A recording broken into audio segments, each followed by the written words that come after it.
அஸ்ஸலாமு அலைக்கும் வரஹ்மத்துல்லாஹி வபரகாத்துஹு. அல்ஹம்துலில்லாஹி ரப்பில் ஆலமீன். இடத்தின் இறைவனாகிய அல்லாஹ்வுக்கே எல்லா புகழும். அன்பார்ந்த சகோதர சகோதரிகளே, அதாவது அறிவியலை பத்தி நம்ம பேசிக்கிட்டே வந்தோம். அதாவது குர்ஆன் எந்த அளவுக்கு அறிவியல்களை நுணுக்கமா பேசுது பாருங்க அப்படிங்கிறது.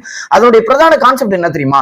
நாம சொல்றதெல்லாம் ஒண்ணே ஒண்ணுதான். அதாவது ஒரு ஸ்பேஸ் இருக்கு. இப்ப உதாரணத்துக்கு அப்படின்னா, இங்க ஒரு மனுஷன் இருக்காங்க, அங்க மேல என்னென்னலாம் நடக்குது அப்படின்னு நமக்கு தெரியாது நிச்சயமாக. இதே ஒரு ராக்கெட் அனுப்பி ஒரு கேமரா மூலமா பார்த்தோம்னா நமக்கு தெரியும். இப்ப இப்படி சொல்றது எல்லாருமே சொல்லிடலாம். இது போலதான் அறிவியலாளர்கள் ஒரு கருவியை வச்சு இறைவன் கொடுத்ததை பயன்படுத்தி அதை கண்டுபிடிக்கிறாங்க. ஒவ்வொரு பொருளும் மனிதனோட சக்தி வாய்ந்த பொருட்கள் நிறையவே இருக்கு. இப்ப அதெல்லாம் அனுப்பி கண்டுபிடிக்கிறாங்க. இப்படி இருக்கக்கூடிய சூழ்நிலையில இப்ப இன்னொரு விஷயத்த நம்ம சொல்றோம்.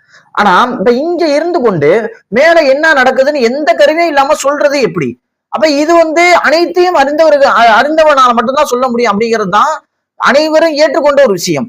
இப்படிதான் குர்ஆன்ல நடக்குது அதிசயம் அப்படிங்கறத நம்ம சொல்றோம். அந்த இடத்துல கருவிகளை மட்டுமே வைத்து கண்டுபிடிக்கக்கூடிய அந்த ஒரு விஷயம். உதாரணத்துக்கு நம்ம எக்கச்சக்கமான விஷயங்களை சொல்லலாம். ஸ்பேஸ்ல என்ன நடக்குதுன்னு கருவியை வச்சுதான் கண்டுபிடிக்க முடியும். எல்லாத்தையும் குர்ஆன் அடிக்கிருச்சு. உடலுக்குள்ள என்ன நடக்குதுன்னு ஸ்கேனர் வச்சு எஃப்ஆர்ஐ ஸ்கேனர் வச்சு அதை வச்சுதான் சொல்ல முடியும். இதையும் அல்குர்ஆன் எல்லாத்தையும் புட்டு வச்சிருச்சு.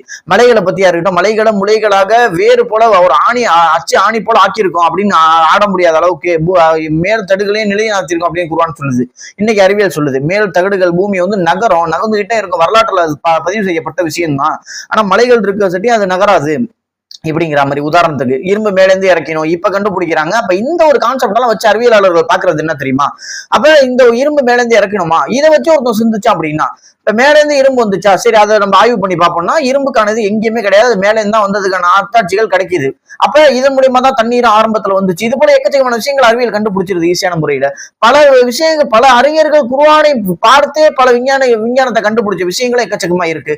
நாம போற போக்குல இது அறிவியல் கருத்தை சொல்லல. அதாவது நாம சொல்லக்கூடிய கருத்துக்கள் நிரூபிக்கப்பட்டது, பொய்ப்படுத்த முடியாதது அப்படிங்கறத நம்ம மறுக்க முடியாத விதமா நம்ம சொல்றோம். அதே போல நாம சொல்லக்கூடிய விஷயங்கள் யாருக்காச்சும் ஏதாச்சும் தவறு இருக்கலாம், யாருக்கும் விமர்சனம் இருந்துச்சு அப்படின்னா நீங்க இன்று அழைச்சீங்கன்னா அப்படின்னா கூட, இப்ப நம்ம போடுற வீடியோல இன்று இரவு நீங்க தொடர்பு கொண்டீங்கன்னா கூட தெளிவான முறையில உங்களை எடுத்து நிரூபித்து காட்டுவோம் அப்படிங்கிறத நம்ம அழுத்தம் திருத்தமாக இந்த இடத்துல சொல்றோம். இறைவனுடைய அத்தாட்சிகளை விளக்குறதுல நமக்கு எந்த விதமான தயக்கமே இல்லை அப்படிங்கறதையும் அழுத்தம் திருத்தமா மீண்டும் உங்களுக்கு சொல்றோம். அதே போல எல்லா நேரத்திலையும் அறிவியலை கத்துக் கொடுக்குது அல் குர்ஆன் அப்படிங்கிறது அந்த இடத்துல கான்செப்ட். எல்லாத்தையும் கத்துக் கொடுக்குது. இந்த குர்ஆன் எதையும் விடவில்லை. எந்த கேள்வி கேட்டாலும், எப்படி குழப்பிக்கிட்டு வேணினே கேட்டாலும் எல்லா கேள்விக்கும் அல் குர்ஆன்ல பதில் இருக்கு. நம்ம இன்னொரு விஷயத்த சொல்ல மறந்துட்டோம். அதாவது இதைய சிந்திப்பது இதயம் அப்படின்னு நம்ம பேசணும்ல.